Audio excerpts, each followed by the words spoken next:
Shalom. Ya, bener kan?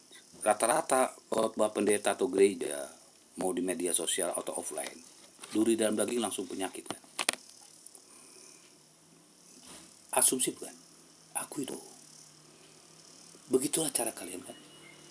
2 Korintus 12 ayat 7. Supaya aku jangan meninggikan diri. Ini bahasa Indonesia kurang akurat sebenarnya. Bukan meninggikan diri, tapi kita lagi nggak bicara itu tentang duri dalam daging. Bagaimana cara menginterpretasi apa maksud dalam daging? Ini suatu ungkapan. Ya. Kalau Anda 1 Korintus 4 ayat 6 menafsirkan satu ungkapan jangan melampaui tertulis. Itu sama dalam kitab Tauratmu ada 2 orang bersaksi. Aku bersaksi. Jadi ada ayat ke ayat gitu. Yang menjelaskan 2 ayat ini. Jadi ayat 1 kalau kalian terangkan itu asumsimu.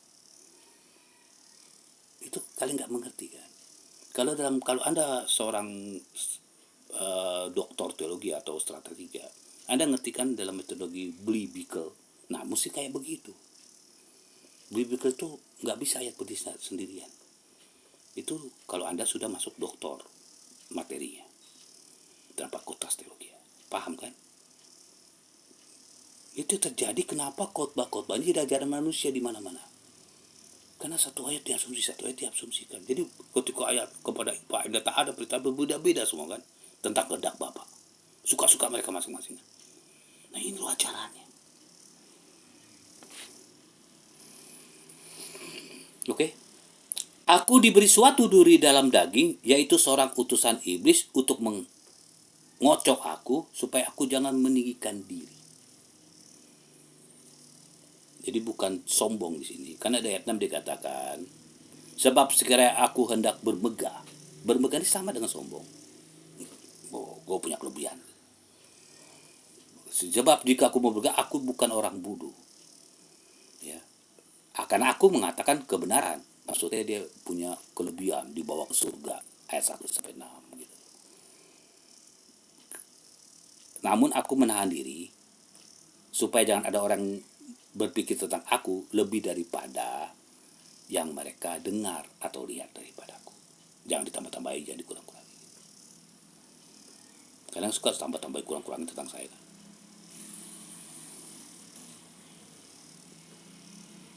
Ini situasinya. Tapi kita lagi membahas kenapa gereja-gereja dalam daging itu penyakit. Di mana penyakitnya? Nggak bisa kalian cari-cari penyakit terus kalian masukin. Bukan begitu caranya. Nah, sekarang apa itu duri? Ungkapan apa itu? Ayat para. Mari kita lihat Ibrani pasal 6. Ibrani pasal 6, kita mulai di ayat 6. Namun murtad lagi, tidak mungkin diperoleh lagi supaya bertobat, sebab mereka menyalibkan lagi anak Allah bagi mereka dalam menghinanya depan umum. Sebab tanah yang mengisap air hujan yang sering turun ke atasnya dan menghasilkan tumbuh-tumbuhan yang berguna bagi mereka yang mengerjakannya, menerima berkat dari Allah. Tetapi jika menghasilkan semak duri dan rumput duri, tanah itu tidak berguna dan sudah dekat pada kutuk yang berakhir dengan pembakaran. Apa ini? Kutuk dosa. Jadi simbol apa? Dosa dulu itu. Jadi iblis dengan rohnya menanam kuasa dosa di dalam Paulus. Makanya dia bicara tentang infirmity of the flesh. Kalau ada baca ke bawah. Di dalam ketidakberdayaanku, kuasa Kristus dinyatakan. Nah, infirmity of flesh dalam bahasa Inggris maksudnya ketidakberdayaan manusia. Ketidakberdayaan daging dalam urupinya. Coba lihat Roma 8 ayat 3.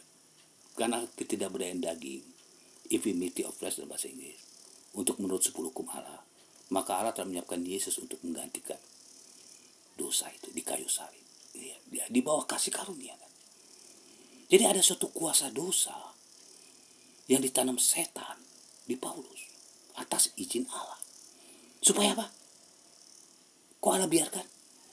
Supaya dia dibawa kasih karunia sampai akhir. Karena karunia biasa ada diberikan kepada Paulus. Jadi dia nggak lari dari kasih karunia keselamatan Tuhan gitu sampai akhir. Jadi itu kemurahan Tuhan, saudara. Jadi bergantung aja sama Tuhan tuh sampai akhir hidupnya. Itu tujuan Tuhan. Karena dia punya karunia luar biasa. Sampai tingkat raja-raja dia berbicara. Anda tahu kan Paulus? Lihat perjanjian baru. Sepertiga tuh pejabat tulisan Paulus, bukan Petrus loh.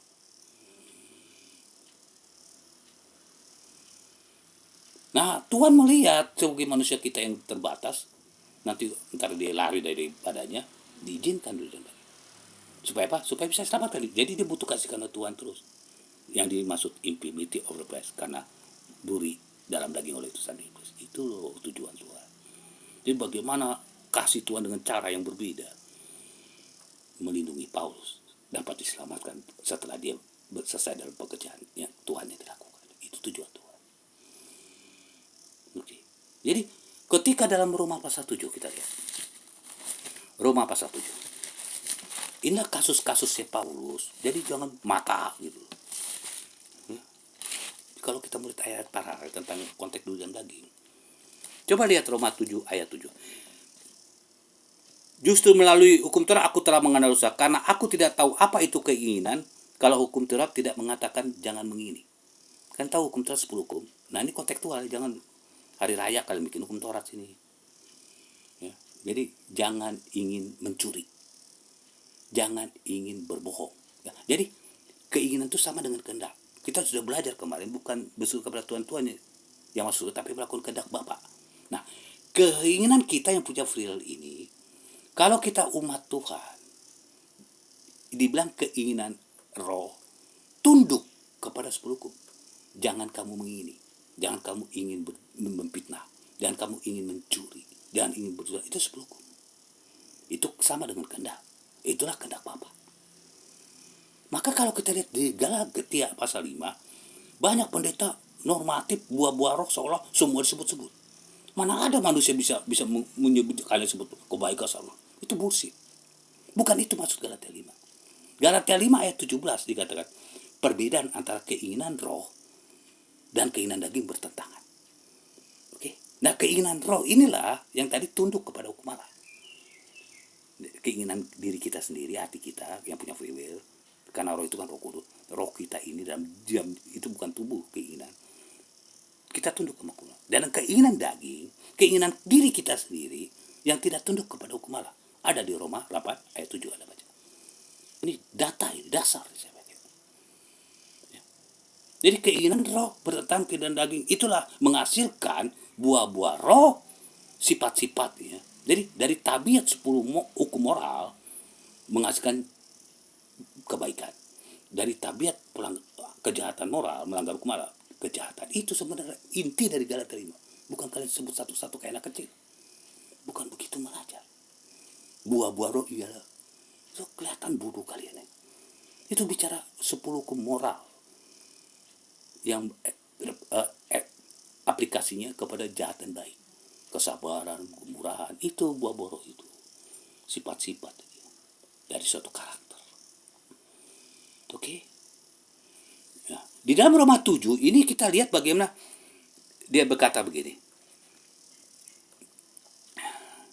Sebab bukan apa yang aku kehendaki yaitu yang baik yang tidak aku lakukan, melainkan apa yang tidak aku kehendaki yaitu yang jahat yang aku lakukan. Jika aku melakukan apa yang tidak aku kehendaki, bukan lagi aku yang melakukannya, tapi dosa yang di dalam aku. Jahat di sini yang membedakan kan 10 hukum ya, Roma 2 ayat 18. Kalau kita diajar hukum Taurat, kita tahu beda mana baik mana jahat. Ya. Jadi keinginan dia tidak mau melanggar hukum Allah. Tapi ada sesuatu kuasa kadang-kadang ketika dia berhadapan dengan orang-orang pasu-pasu ini yang menggoyak, kayak saya ngalamin misalnya untuk mengocok dia. Roh setan itu mengganggu. Nah, di sini dikatakan jika aku melakukan apa yang tidak aku kehendaki, bukan lagi dia yang melakukannya, tapi kuasa dosa di dalam aku. Artinya duri dalam daging. Itu sebabnya Allah sangat tahu kemampuan dan ketidakmampuan Paulus maupun kita masing-masing. Dalam kasus khusus Paulus, dia ditanam setan kuasa dosa itu.